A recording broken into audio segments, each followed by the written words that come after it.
வணக்கம், என்னோட name Clinton. SBI பற்றி என்கொயரி பண்ண 16 பேர்ல நானும் ஒருத்தன். எஸ்பிஐ பற்றி முதல்ல பேசுறதுக்கு முன்னாடியே முதல் ஆதரவு மக்களுக்கு மட்டுமே, இரண்டாவது தான் நிறுவனம். நீங்க உங்களுடைய குறைகள் எதுவா இருந்தாலும் தைரியத்தோட சொல்லுங்கன்னு ஒரு தைரியம் கொடுத்து தான் அதை ஆரம்பிச்சது.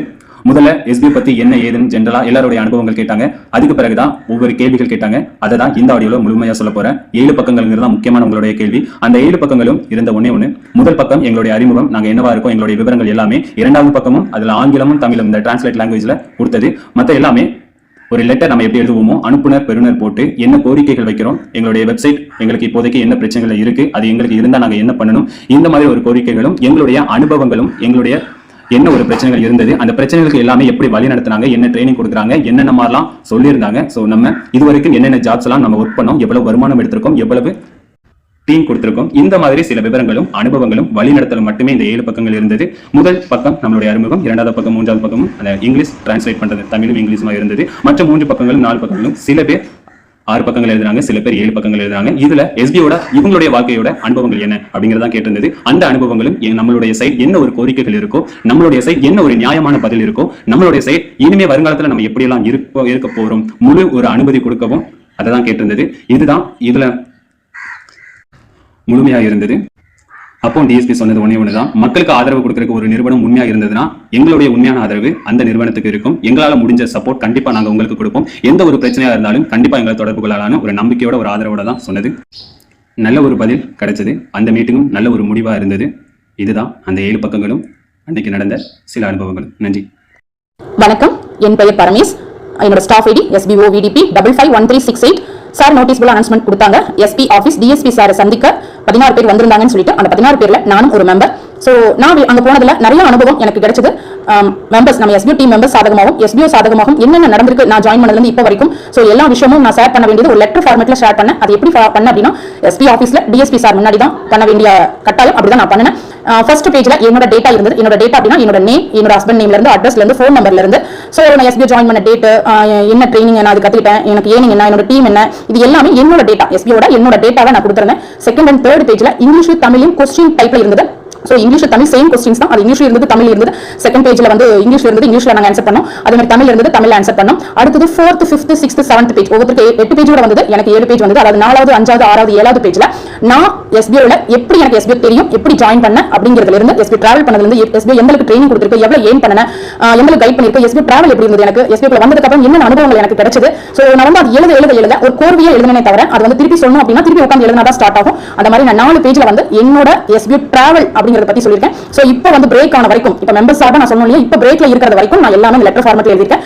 இது எல்லாமே எனக்கு 7 பேஜ் வந்து. ஃபர்ஸ்ட் பேஜ் என்னோட டேட்டா, செகண்ட் அண்ட் தேர்ட் பேஜ்ல வந்து இங்கிலீஷ் தமிழும் question answer type, 4th 5th 6th 7th பேஜ்ல வந்து என்னுடைய SBO டிராவலிங் அந்த விஷயத்தை டைப்பிங்ல, அதாவது லெட்டர் ஃபார்மேட்ல நான் எழுதிருக்கேன். டிஎஸ்பி சாருக்கு ஃப்ரம் அட்ரஸ் டு அட்ரஸ் போட்டு ஒரு லெட்டர் ஃபார்மேட்ல நான் வந்து 4 பேஜ் எழுதிருக்கேன். இது எல்லாமே என்னோட SBOல நான் ஜாயின் பண்ணதுல இருந்து இப்போ வரைக்கும் என்னென்ன விஷயம் எனக்கு தெரிஞ்ச விஷயத்தை நான் லெட்டர் ஃபார்மேட்ல எழுதிருக்கேன். எழுதிட்டு என்னோட நேம், என்னோட ஸ்டாஃப் ஐடி, என்னோட சிக்னேச்சர் போட்டு நீட்டா SBO ஆஃபீஸ்ல டிஎஸ்பி சார் முன்னாடி எழுதி நாங்க சைன் பண்ணி நாங்க கொடுத்தோம். இதுதான் அந்த 7 பேஜ்ல இருந்தது. ஓகே, இதுதான் வந்து சார் கமெண்டர்ஸ் கிட்ட கேட்டீங்கன்னா உங்களுக்கு தெரியும் சொல்லிருக்காங்க. இந்த 7 பேஜ் விஷயம் இதுதான் உங்களுக்கு புரிஞ்சிருக்கும்னு நினைக்கிறேன். Thank you friends. இது புரிஞ்சிருந்தா இது கேட்டு தெரிஞ்சுக்கோங்க.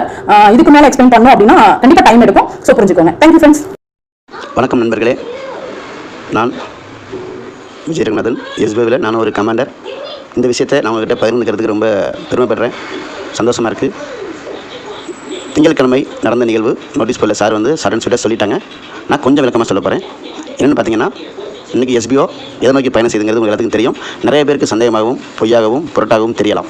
அதையும் தாண்டி SBO என்ன ஸ்டேட்டஸ் எங்களுக்கு, அதுவும் எனக்கு தெரிஞ்சுக்கக்கூடிய ஒரு வாய்ப்பு கிடச்சிச்சு. அதை நான் சரியாக பயன்படுத்திக்கணும். ஞாயிற்றுக்கிழமை ஒரு இன்ஃபர்மேஷன் வருது. திங்கட்கிழமை நீங்கள் எல்லாருமே வேலூர் ராணிப்பேட் டிஎஸ்பி ஆஃபீஸ்க்கு வரணும்னு சொல்லி இன்ஃபர்மேஷன் வருது. அடிச்சு பிடிச்சி கிளம்பி ஓடுறோம். எல்லாமே நைட்டு ரீச் ஆகிட்டோம். விடிய காலையில் 3 மணிக்கு இன்ஃபர்மேஷன் வருது. 7 மணி ஆகும்போது நீங்கள் எல்லாம் டிஎஸ்பி ஆஃபீஸ்க்கு வரணும், நான் உங்களுக்கு அரேஞ்ச் பண்ணுறோன்னு சொல்லியிருந்தாங்க. அதே போல் எங்களுக்கு வேன் வந்துச்சு. 7:15 7:20 கிழமை போயிட்டோம். அங்கே போகும்போது தெரியுது சார் வந்து அவசர ஒரு மீட்டிங்னால வெளியில் போயிட்டாங்க. எப்படி கொடுத்த அப்பாயின்மெண்ட்டு அதை கேன்சல் பண்ணிவிட்டு அவங்களுடைய இதை விட பெரிய முக்கியமான விஷயத்துக்கு வந்து வெளியில் போயிட்டாங்க. நாங்கள் திரும்பவும் சரி ஓகே சார் நான் எப்போன்னு கேட்டோம், எப்போ கூப்பிட்றாருன்னு கேட்டோம். சொல்கிறேன்னு சொன்னாங்க. திரும்பி ரூமுக்கு வந்துட்டோம். ரூமுக்கு வந்து ஓய்வு எடுத்தோம். திரும்ப ஒரு 2 மணிக்கு இன்ஃபர்மேஷன் வருது. 4:30 மணிக்கு மேலே சாரை சந்திக்கணும், என்கொயரி போகணும்னு சொல்லி திரும்ப ஒரு 4:30 மேலே நாங்கள் கிளம்பி போனோம். அங்கே போனால் அங்கே ஒரு 1/4 மணி நேரம் காக்க வச்சுருந்தாங்க. அதன் பிறகு நாங்கள் சாரை சந்திக்க போனோம். சந்திக்க போகிறதுக்கு முன்னாடி இவ்வளோ பேர் போகக்கூடாதுன்னு சொல்லி கீழே எங்கள் தடுத்து நிப்பாட்டினாங்க. ஒரு 5 பேர் போன போது முக்கியமாக எல்லாம் போகணும்னு சொன்னாங்க. அது அவங்களுடைய ரூல்ஸ் அண்ட் கண்டிஷன்ஸ், அது செய்யணும். நான் ஒரு க்ரௌட் உண்டாக்கக்கூடாது அப்படின்னு நான் டிஎஸ்பி ஆஃபீஸ் எங்கே பார்த்தாலும் துப்பாக்கி ஏந்திய போலீஸ் எனக்கு புதுசு. ஒரு ஸ்டேஷனுக்கு போகிறதோ டிஎஸ்பி ஆஃபீஸ்க்கு போகிறதோ கிடையாது. இன்று புதுசு. நான் இதை அனுபவிச்சேன், சந்தோஷமாக அனுபவிச்சேன். நாம செய்கிற விஷயம் நம்முடைய மக்களுக்காகவும் நம்முடைய எஸ்பிஐக்காகவும் நம்ம இந்த வேலையை செய்ய போகிறோங்கிறப்ப சந்தோஷமாக இருந்துச்சு. ஒரு பக்கம் பயம், பதட்டம், வேர்த்து கொட்டுச்சு. ஏன்னா போகிறது டிஎஸ்பி ஆஃபீஸ், எங்கே பார்த்தாலும் துப்பாக்கி இந்திய போலீஸ். நம்ம தப்பு பண்ணல, நான் தப்பு பண்ணல. இருந்தாலும் அதையும் தாண்டி நமக்கு ஒரு பயம், உள்ளுக்குள்ளே எல்லாத்துக்கும் ஒரு ஃபியர் வரும். அந்த ஃபியர் எனக்கு வந்துச்சு. இருந்தாலும் அங்கே பக்கத்தில் ஒரு தண்ணி கேன் இருந்துச்சு. தண்ணி எடுத்து ஒரு கிளாஸ் குடிச்சிட்டு ஓரளவுக்கு மனசை ஸ்டடி பண்ணிவிட்டு மேலே இருந்துச்சு. எல்லாருமே போனோம், நானும் சேர்ந்தே போனேன். அங்கே போனால் நமக்கான இருக்கைகள் நிறைய சேர் போட்டிருந்தாங்க. டிஎஸ்பி சார் இருந்தாங்க. அங்கே போனோடனே அவர் ஃபஸ்ட்டு எங்ககிட்ட இன்ட்ரடியூஸ் பண்ணிக்கிட்டாரு. நான் உங்களின் நண்பன், மக்களின் நண்பன், போலீஸ் வந்து ஃப்ரெண்ட்ஸ் ஆஃப் போலீஸ் அப்படிங்கிற வார்த்தையோட ஆரம்பித்து அவருடைய பேர் சொல்லி இன்ட்ரடியூஸ் பண்ணிக்கிட்டாங்க. அந்த சார் எங்கெல்லாம் ஒர்க் பண்ணாங்க, எந்தெந்த டிஸ்ட்ரிக்ட் அப்படிங்கிறத விவரமாக சொன்னாங்க. இவ்வளோ விஷயம் ஏன் சொல்கிறாங்கன்னு பார்த்தா, நாம அந்த பதட்டத்தை நீக்கி அமைதியாக வரணுங்கிறதுக்கு வேண்டி எங்களை உட்கார வச்சு கூல் பண்ணி சந்தோஷமாக பேசி அதன் பிறகு விஷயத்துக்கு வராரு. ரொம்ப எளிமையாக ஹேண்டில் பண்ணாங்க. நான் போனது முதல் முறை டிஎஸ்பி ஆஃபீஸ், ரொம்ப சந்தோஷமாக இருந்துச்சு. இருந்தாலும் எங்ககிட்ட படித்த மாதிரி எங்களுக்கு ஒரு 7 பக்கம் பேப்பர் கொடுத்தாங்க, 7 பேஜ் கொடுத்தாங்க. அதில் ஒரு பேஜ் பார்த்தீங்கன்னா நம்முடைய சுய விவரங்கள், நம்முடைய பர்சனல் டீடைல்ஸ் எல்லாம் ஃபில் பண்ணணும். ஏ டு செட் தெரியும் போலீஸ் என்கொயரி எப்படி இருக்குன்னு எல்லாமே கொடுத்துருந்தாங்க, ஃபில் பண்ணோம். அடுத்து பார்த்தீங்கன்னா நம்ம கடந்த அந்த பாதை, நம்முடைய ஃபேமிலி எப்படி என்ன பண்ணுறோம், எங்கேருந்து வரோம், எந்த ஊர்லேருந்து வரோம், இதுக்கு என்ன பிஸ்னஸ் பண்ணோம், இன்றைக்கி பிஸ்னஸில் ஏன் வந்தோம், என்ன பண்ணுறோம், அந்த பிஸ்னஸ் என்ன சொல்லிக் கொடுக்குது, என்ன கற்றுக் கொடுக்குது, என்ன சம்பாதிக்கிறீங்க, எல்லாமே ஏ டு செட் ஒரு பக்கம். அது நிறைய பக்கம் போச்சு. அதை தாண்டி அவங்க சில கேள்விகள் கேட்டிருந்தாங்க, ஆங்கிலத்திலும் தமிழும் கேள்விகள் கேட்டிருந்தாங்க. அந்த கேள்விகளுக்கு எல்லாம் நாங்கள் அங்கே பதிலளித்தோம். அத்தனை கேள்விக்கும் பதிலளித்தோம். எல்லாமே வாங்கி அழகாக ஒரு சூப்பராக ஒரு ஃபைலில் வச்சுட்டு நாங்கள் செய்யக்கூடிய அத்தனை விஷயங்களும் ரெக்கார்டட், எல்லாமே வீடியோ ரெக்கார்டிங், எல்லாம் ஃபோட்டோ, கையெழுத்து போட்டோ, ஃபோட்டோ, செல்ஃபி. எங்களையும் டிஎஸ்பி சார் வச்சு கேள்வி கேட்டிருந்தாங்க.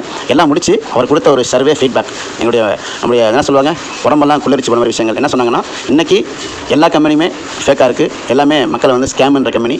இந்த டயத்தில் உங்கள் கம்பெனி நாங்கள் வந்து R&D பண்ண வரைக்கும், ரிசர்ச் பண்ண வரைக்கும் நல்லா கொண்டு போகிறாங்க, மக்களுக்கு நல்லது பண்ணணும்னு நினைக்கிறாங்க. உங்களுடைய அந்த விஷயத்துக்கு நாங்கள் வந்து கண்டிப்பாக நல்ல கம்பெனி நல்ல விஷயம் கொண்டு போகும்போது எங்களுடைய ஒத்துழைப்பு 100% இருக்கும். நாங்கள் இப்போ என்கொயரி பண்ண வரைக்கும் உங்கள் கம்பெனி நல்ல விஷயத்தை மக்களுக்கு கொண்டு போய் சேர்க்கணும்னு ஆசைப்படுது. அதுக்கு என்னுடைய முழு ஒத்துழைப்பு கிடைக்கும். உங்களுடைய நான் கம்பெனி நான் ரிசர்ச் பண்ணிட்டேன், நான் உங்கள்கிட்டையும் வாக்குமூலம் வாங்கிட்டேன். இதை வச்சு நாங்கள் அடிப்படையாக வச்சு நாங்கள் நல்ல தீர்வு தரோம். நாங்கள் கேட்டோம் எப்போ சார் இதுக்கான தீர்வு கிடைக்கும்னு. என் கையில் இல்லை, நான் எல்லாமே உங்கள்கிட்ட வாங்கிட்டோம். இதை நாங்கள் சென்னைக்கு அனுப்புவோம், சென்னையிலேருந்து டெல்லிக்கு போகும். டெல்லி போன பிறகு இன்ஃபர்மேஷன் வரும். ஏன்னா இப்போ எலெக்ஷன் டைம் எல்லாமே பிஸி தான். கவர்மெண்ட்டை பொறுத்த வரைக்கும் அவ்வளோ ஃபாஸ்ட்டாக நடந்துருமா அப்படின்னா நடக்காது. இதுவும் கொஞ்சம் தாமதமாகவும் நல்லபடி கிடைக்கும். நல்ல கம்பெனிக்கு நாங்கள் நல்ல விஷயம் பண்ணுறது எங்களுக்கும் பெருமையாக இருக்குன்னு சொல்லி ரொம்ப கேஷுவலாக கூலாக சார் பேசினாங்க. சந்தோஷமாக இருந்துச்சு. எனக்கு என்ன பெருமைனா, நம்ம எஸ்பிஓக்கு இந்த ஒரு நல்ல ஒரு கடமையை நம்ம மூலியமாக வெளிப்படுத்திக்கிறோம் அப்படின்னு நினச்சி சந்தோஷப்பட்டு நாங்கள் எல்லாருமே எழுதி கொடுத்துட்டு என்கொயரி முடிச்சுட்டு சந்தோஷமாக வீடு திரும்பணும். இதை ஏன் உங்கள்கிட்ட பகிர்ந்துக்கிறேன்னா, நீங்கள் எல்லாம் நிறைய பேர் நிறைய விஷயங்கள் நிறைய கேள்விகளோட காத்துக்கிட்டு இருக்கிறீங்க. உண்மையாக பொய்யான்னு இதுதான் ரியாலிட்டி. இதை நாங்கள் சந்தித்தோம். எங்களுக்கு இன்னும் அதிகமான ஒரு தன்னம்பிக்கையும் தைரியமும் இந்த எஸ்பி கொடுத்துக்கிட்டு இருக்குது. எது வந்தாலும் எங்களால் ஃபேஸ் பண்ண முடியுங்கிற அளவுக்கு நாங்கள் தைரியமாக வந்துட்டோம். டிஎஸ்பி சார் சொன்னது, நான் உங்கள் நண்பன், உங்களுக்கு என்ன பிரச்சனையாக இருந்தாலும் என்னை வந்து தொடர்பு கொள்ளுங்கன்னு சொல்லி நம்பர்லாம் கொடுத்து அவங்க நாங்கள் ஃபோட்டோ எடுத்துகிட்டு வந்தோம். பெருமையாக இருந்துச்சு. இந்த வாய்ப்பை கொடுத்த எஸ்பிஓக்கும் அட்மின் டீம், சங்கர் சார் எல்லாத்துக்கும் நன்றியை தெரிவித்து, மக்களுக்காக நாங்கள் ஒரு விஷயத்துக்காக டிஎஸ்பி ஆஃபீஸ் போய்ட்டு வந்துருக்கோங்கிறப்ப பெருமையாக இருக்குது. இதை உங்கள்கிட்ட ஷேர் பண்ண விருப்பப்பட்டேன், ஷேர் பண்ணிட்டேன். நன்றி, வணக்கம், தேங்க்யூ. அனைவருக்கும் இனிய காலை வணக்கம். என்னோட பேர் கோவிந்தராஜ், எஸ்பிஓ கமாண்டராக இருக்கேன். திங்கட்கிழமை நடந்த டிஎஸ்பி என்கொயரி மீட்டிங்கில் நானும் கலந்துக்கிட்டேன். எனக்கு என்ன நடந்தது அப்படின்றத ஒரு ஷார்ட்டாக சொல்கிறேன். ஸோ நாங்கள் மார்னிங் எல்லாருமே நாங்கள் ரெடியாக இருந்தோம் திங்கட்கிழமை காலையில். ஏன்னா 9-10 மணிக்கு டிஎஸ்பி என்கொயரி மீட்டிங் இருக்கும் அப்படின்னா, ஸோ அதுக்கெல்லாம் ப்ரிப்பேராக ரெடியாகி நாங்கள் வேனில் போயிட்டு இருந்தோம். ஸோ பாதி முக்கால்வாசி தொலைவு நியர்பை போயிட்டோம். அதுக்கப்புறம் பார்த்தீங்கன்னா டிஎஸ்பி சாருக்கு இது இம்பார்ட்டன்ட் மீட்டிங் இருக்குது அப்படின்றதுனால மதியத்துக்கு மேலே தான் அது நம்மளோட மீட்டிங் இருக்குன்றது மாதிரி தகவல் வந்தது சார் மூலிமா. ஸோ நாங்கள் ரிட்டன் ரூமுக்கு வந்துட்டோம். ஸோ எனக்கு ரெஸ்ட் எடுத்துட்டு எப்படி மதியத்துக்கு மேலே தான் இருக்குன்றதுனால அப்புறம் வந்து நம்ம ராஜேஷ் சங்கர் சார்லாம் வந்தாங்க. ஒரு 20 நிமிஷம், அரை மணி நேரம் நாங்கள் பேசியிருந்தோம். ஜென்ரலாக எஸ்பிஓ சம்மந்தமான இதுக்கு முன்னே என்ன நடந்தது, இதுக்கு மேலே என்ன நடக்க போகுது, ஸோ நியர்பை நம்ம வந்துட்டோம், எல்லாம் ரெடி ஆச்சுன்ற மாதிரி சொல்லியிருந்தாரு. அதே போல் ரீஃபண்டபிள் சம்மந்தமாகவும் இப்போ மெயில் ஐடி ப்ராப்ளம் இருக்கிறவங்கள வேலைக்கு ஜீரோ பண்ணோம் இல்லைங்களா, அதெல்லாம் சொல்லியிருந்தாரு. இப்போ ஆடியோ சொல்லியிருக்காரு இல்லையா, இது சம்மந்தமாக தான் பேசிட்டு இருந்தோம். அதுக்கப்புறம் அவர் கிளம்பி போயிட்டார். ஸோ நாங்களும் ரெடியாகி அடுத்து மீட்டிங் சொல்லியிருந்தாங்களே என்கொயரி ஒரு 3 o'clock மேலே. ஸோ அதுக்கு ரெடியாக ஒரு 3:30 மேலே நாங்கள் வேனில் கிளம்பணும். அங்கேயும் பக்கம் போயிட்டு கொஞ்சம் வெயிட் பண்ணுற மாதிரி சொன்னாங்க. ஸோ ஆஃபீஸ் பக்கம் போயிட்டு நம்ம வெயிட் பண்ணால் நல்லா இருக்காதுன்றதுனால நாங்கள் பக்கமாகவே ஒரு 10 நிமிஷம் வெயிட் பண்ணோம். அதுக்கப்புறம் ஓகே வாங்க அப்படின்னாங்க. போனது டிஎஸ்பி சார் தான் நம்ம பேசினார். ஸோ அவர் சொன்ன விஷயம் என்ன அப்படின்னா, ஆல்ரெடி இந்த மாதிரி ஆன்லைன் விஷயத்தெல்லாம் நிறைய ஃபோர்ஜரி நடந்துட்டுருக்கு. ஒரு திருட்டு அமௌண்ட் வாங்குவாங்க. ஸோ அடுத்து நீங்கள் ஜாயின் பண்ணி வரவங்க மூலியமாக வர இன்கம் உங்களுக்கு கொடுப்பாங்க. அப்படியே நெட்வொர்க் மாதிரி அப்படியே போயிட்டே இருக்கும். ஒரு 4-5 மாதத்தில் அதிகமான மக்கள் வரும்போது அந்த அமௌண்ட் எடுத்துகிட்டு அவங்க போயிடுவாங்க. இந்த மாதிரி நிறைய பாதிப்பு மக்களுக்கு ஏற்படுதுன்றதுனால தான் ஒரு நிறுவனத்துக்கு ஒரு அப்ரூவல் கொடுக்குறோன்னா பொதுமக்களுக்கு எந்த ஒரு பாதிப்பு இல்லாத ஒரு நிறுவனமாக இருந்தால் மட்டும்தான் நம்ம அப்ரூவல் கொடுக்க முடியும். ஸோ அதுவும் இல்லாமல் உங்களெல்லாம் எதுக்கு என்கொயரி பண்ணுறோம் அப்படின்னா, ஆல்ரெடி புதுசாக இந்த நிறுவனம் இப்போ தான் தொடர்றாங்க அப்படின்னா அவங்ககிட்ட மட்டும் தான் நாங்கள் என்கொயரி பண்ணோம். அவங்களுக்கு சம் டாக்குமெண்ட் அவங்க மூலியமாக நாங்கள் வாங்குவோம். ஸோ அது கரெக்டாக இருந்ததுன்னா அப்ரூவல் கொடுப்போம். ஆனால் இந்த நிறுவனம் என்ன அப்படின்னா, ஆல்ரெடி ஸ்டார்ட் பண்ணிட்டாங்க, 3 லட்சம் மக்கள் இருக்காங்க அப்படின்னா, அந்த எஸ்பிஓ கிட்ட அட்மின் டீம் கிட்ட என்ன டாக்குமெண்ட் வாங்கணுமோ அதெல்லாம் நாங்கள் 2 என்கொயரியில் வாங்கிட்டோம். இப்போ அடுத்தது வந்து ஆல்ரெடி இருக்கிற மக்கள்கிட்ட வந்து நம்ம கேட்கணும் இல்லையா, அவங்க ஏதாவது இழப்பு ஏற்பட்டுச்சா, இதனால் ஏதாவது பாதிச்சாங்களான்றதை கேட்கணுன்றதுக்காக உங்களை கூப்பிட்டு கேட்டுட்ருக்கோம். அதுக்காக தான் உங்களை வரவழைச்சதுன்ட்டு ஸ்டார்ட் பண்ணார் ஃபஸ்ட்டு. அதுக்கப்புறம் கேட்டார், எந்த ஏரியாவில் வந்துட்டீங்க, எவ்வளோ நாள் இதில் இருக்கீங்க, அப்புறம் என்ன ஏன் பண்ணீங்க, இல்லை நீங்கள் ஏதாவது இதில் இழப்பு பாதிப்பு அது மாதிரி ஏற்பட்டீங்களா, உங்களை ஏதாவது கட்டாயப்படுத்துகிறாங்களா, ஆட்களை ரெஃபர் பண்ணுங்க சேர்த்து விட்டு ஆகணும், அந்த மாதிரி ஏதாவது சொல்கிறாங்களா, இந்த மாதிரியான பேசிக்காக நிறைய விஷயங்கள் வந்து டிஎஸ்பி சார் என்கிட்ட கேட்டார். ஸோ அதுக்கு நாங்கள் சொன்னோம், இல்லை சார் அந்த மாதிரிலாம் ஒன்றும் இல்லை, நம்ம விருப்பப்பட்டால் நம்ம இதில் எந்த அளவுக்கு ஏன் பண்ணோம், இது நம்மளுக்கு பிடிச்சதா இல்லையான்னு ஒருத்தருக்கு சொல்லும்போது அவங்க விருப்பத்தின் பேரில் மட்டும் தான் ஜாயின் பண்ணுற மாதிரி தான் இருக்குது, எதுவும் கட்டாயம் அப்படின்றதுனால அதுவும் நாங்கள் ரெஃபர் பண்ணணுன்ற அவசியமும் இல்லை அப்படின்ற மாதிரி தான் போயிட்டு இருக்கு சார். அதுவும் இல்லாமல் நாங்கள் எதுவும் இழப்பெல்லாம் எதுவும் ஏற்படலை, நாங்கள் இது வரைக்கும் இந்த மாதிரி சம்பாதிச்சிருக்கோம், எங்களுக்கு என்ன லாஸும் இல்லை அப்படின்ற மாதிரி எல்லாரும் என்ன நடந்தது அது எல்லாருமே சொன்னோம். எதுவும் வந்து நம்ம மறைச்ச புதுசாலாம் எதுவுமே மாற்றி சொல்கிற மாதிரிலாம் இல்லை. இங்கே என்ன நடந்துட்டு இருக்கோ ஃப்ராங்காக எல்லா விஷயமும் இது மாதிரி டெலிகிராம் மூலியமாக தகவல் சொல்லிடுவாங்க சார். நடக்குதுன்னா நடக்குது, இல்லை கொஞ்சம் லேட் ஆகுன்ற விஷயமும் தெளிவாக சொல்லிடுவாங்க சார். அந்த நம்பிக்கையின் பேரில் தான் நாங்கள் இதில் ஜாயின் பண்ணோம். ஓரளவுக்கு எங்களுக்கு நம்பிக்கையாக இருந்தது. எங்களோட நண்பர்கள் உறவினர்கிட்ட நம்ம சொன்னோம், அவங்க விருப்பம் இருக்கிறவங்க ஜாயின் பண்ணாங்க சார். இப்படி தான் சார் வந்தது, மற்றபடி எதுவும் இல்லை. எங்களுக்கு இந்த மாதிரி ஒரு நாள் இப்போ ஸ்டாப் பண்ணியிருக்கிறதுனால வெப்சைட் எங்களுக்கு கொஞ்சம் ஏன்னா ஒரு வருமானத்துக்காக உள்ள வந்தோம், ஸ்டாப் பண்ணதுனால எங்களுக்கு கொஞ்சம் சிரமமாக இருக்குது சார். கொஞ்சம் இதை எங்களுக்கு சப்போர்ட் பண்ணி அப்ரூவல் கொடுத்து ஓப்பன் பண்ணி விட்டிங்கன்னா வெப்சைட், அதன் மூலமாக எங்களோட இத்தனை லட்சம் மக்களோட வாழ்வாதாரம் கொஞ்சம் மாறும் அப்படின்ற மாதிரி நாங்கள் சொல்லியிருந்தோம். அதுக்கு அவர் சொன்ன விஷயம் என்னன்னா, ஓகே சார் கிளியர், நீங்கள் சொன்னது ஓரளவுக்கு ஓகே, எந்த ப்ராப்ளம் இல்லைன்ற விஷயம் தெரிஞ்சிச்சு. ஸோ பொதுமக்களுக்கு எந்த ப்ராப்ளம் இருக்கக்கூடாது, அதுதான் எங்கள் போலீஸோட மெயின் கடமையே. ஸோ இந்த அளவுக்கு நீங்கள் வெளிப்படையாக சொன்னது நல்ல விஷயம் தான். போலீஸ்னால பயந்துடுறீங்க, ஸோ உங்களுக்காக சப்போர்ட் பண்ணுறது தான் எங்களோட கடமை அப்படின்றது தெளிவாக சொன்னார், ஃப்ரெண்ட்லியாக பேசினார் டிஎஸ்பி சார். ஸோ அந்தளவுக்கு எல்லா விஷயமும் நாங்கள் ஓப்பனாக சொன்னோம். அது அந்த இடத்துல சங்கர் சார் இருக்கக்கூடாதுன்னு அதுவும் ஃபஸ்ட்டு அவரை வெளியே அனுப்பிட்டு, ஏன்னா ஃப்ரீயாக பேசணுன்ற சொன்ன விஷயம் எங்களுக்கு இன்னும் நல்லா பிடிச்சிருந்தது, மக்களுக்காக பேசினாங்கன்றது. அதுக்கப்புறம் சார் சொன்ன விஷயமும் என்ன அப்படின்னா, எஸ்பிஓ உண்மையிலே எஸ்பிஓவுக்கு நீங்கள் தேங்க்ஸ் சொல்லி ஆகணும் சங்கர் சாருக்கு. அந்தளவுக்கு நாங்கள் கேட்குற விஷயத்தை அப்பப்போ நாங்கள் என்னைக்கு என்கொயரி கூப்பிட்டாலுமே கரெக்டாக அந்த டைம் ஆஜராயிருவாங்க, நாங்கள் என்ன டாக்குமெண்ட் கேட்டாலும் கொடுத்துருவாங்க. அதே போல் ஒரு மெம்பர்கிட்ட என்ன தகவல் வந்துட்டுருக்குன்ற விஷயத்தை ஓப்பனாகவே சொல்லிவிடுவாங்க டெலிகிராம் மூலியமாக. ஸோ அந்த விஷயம் ரொம்ப பிடிச்சது. ஒவ்வொரு விஷயம் நாங்கள் என்ன டாக்குமெண்ட் கேட்டாலும் கொடுத்துருவாங்கன்ற விஷயம் தான் பெரிய விஷயம். ஏன்னா ஒரு மிஸ்டேக் பண்ணுற ஒரு கம்பெனி அந்த மாதிரியெல்லாம் கொடுக்க மாட்டாங்க, லேட் பண்ணுவாங்க. ஸோ ஒவ்வொரு விஷயமும் பார்த்து பயந்து ஒரு மூவ் பண்ணி செஞ்சு கொடுத்துட்ருக்காங்க. அவங்களுக்கு கம்பல்சரி ஒரு நன்றி சொல்லி ஆகணும் அப்படின்றது டிஎஸ்பி சார் எங்களுக்கு சொன்னார். சங்கர் சாருக்கும் நம்மளோட எஸ்பிஓ நிறுவனத்துக்கு நீங்கள் தேங்க்யூ சொல்லணும், அந்தளவுக்கு சப்போர்ட் பண்ணிட்டு இருக்காங்க, ஹார்ட் ஒர்க் பண்ணுறாங்கன்ற விஷயத்தை சொன்னது எங்களுக்கு இன்னும் அந்தளவுக்கு சந்தோஷமாக இருந்தது. கண்டிப்பாக சார் எங்களுக்கும் அப்படி தான். ஏன்னா வெளிப்படையாக எந்த ஒரு விஷயமும் கொஞ்சம் லேட்டே ஆகுதுனாலும் அதுவும் முன்னாடியே சொல்கிறாங்க இல்லையா, அந்த விஷயம் தான் பிடிச்சிருந்தது. அதனால தான் சார் நாங்கள் ஜாயின் பண்ணோம், யாரோட கட்டாயத்தின் பேர்லாம் ஜாயின் பண்ணல அப்படின்ற விஷயத்த சொன்னோம். அதே போல் இவ்வளோ மக்களோட வாழ்வாதாரம் அந்த வெப்சைட் ஸ்டார்ட் பண்ணும் பட்சத்தில் தான் எங்களுக்கு அதெல்லாம் பெட்டராக இருக்கும், எங்களுக்கு ஒரு இன்கம் கிடைக்கிறதுக்கான வாய்ப்புகள் இருக்குது. கொஞ்சம் நாங்கள் ரிக்வஸ்ட் பண்ணி கேட்டோம். கண்டிப்பாக சார் எல்லா டாக்குமெண்ட்டும் ஓரளவுக்கு எல்லாமே கம்பல்சரி அட்மின் டீம்லேயோ எஸ்பிஓவில் இருந்தோ கிடச்சிச்சு. அடுத்து உங்கள்கிட்ட இருந்து தான் எங்களுக்கு வேணுன்றதுக்காக தான் உங்களை வர சொல்லியிருந்தோம். ஓகே, எல்லாம் திருப்தியாக இருக்குது. மேக்ஸிமம் உங்களுக்கு குயிக்காகவே நடந்துடும். ஏன்னா எலெக்ஷன் முடிஞ்சது, எலெக்ஷன் ரிசல்ட் வரல. ஸோ அதுக்காக கொஞ்சம் லேட் ஆகும் தவிர இருந்தாலும் குயிக்காக உங்களுக்கு என்ன எவ்வளோ சீக்கிரம் முடிச்சு கொடுக்க முடியுமோ செஞ்சு கொடுக்குறோம் அப்படின்ற ஒரு ப்ராமிஸ் மாதிரி சொல்லியிருந்தாரு. ரொம்ப சந்தோஷமாக இருந்தது. ஸோ தேங்க்யூ சொல்லிட்டு நல்லபடியாக வெளியே வந்துட்டோம். Okay, thank you. Good morning brothers and sisters. சாரோட ஆடியோ கேட்டுட்டு நீங்கள் நிறைய பேர் கேட்குறீங்க வெரிஃபிகேஷனில் என்ன கேட்டாங்க, எஸ்பிஓ பற்றி என்ன சொன்னாங்கன்னு. எஸ்பிஓ பற்றி ரொம்ப நல்ல விதமாக சொன்னாங்க. ஏன்னா அந்தளவுக்கு எல்லாமே லீகலாக நேர்மையாக இல்லாமல் பண்ணுறதுனால நல்ல விதமாக சொன்னாங்க. அதே மாதிரி ஒரு ஆன்லைன் ஜாப்னா எப்படி இருக்கணும், மக்கள் எப்படி ஏமாறக்கூடாது அப்படிங்கிற பற்றியும் நம்ம தெரிஞ்சுக்கிட்டோம். எந்தளவுக்கு லீகலாக இருக்கணும், எப்படி இருந்தால் நம்ம online job, part time job, online Jaffna என்ன அப்படிங்கிற விஷயத்தை நாங்கள் அங்கே போனதுக்கப்புறம் தெரிஞ்சுக்கிட்டோம், அவங்க கேட்குற கொஸ்டினை வச்சு.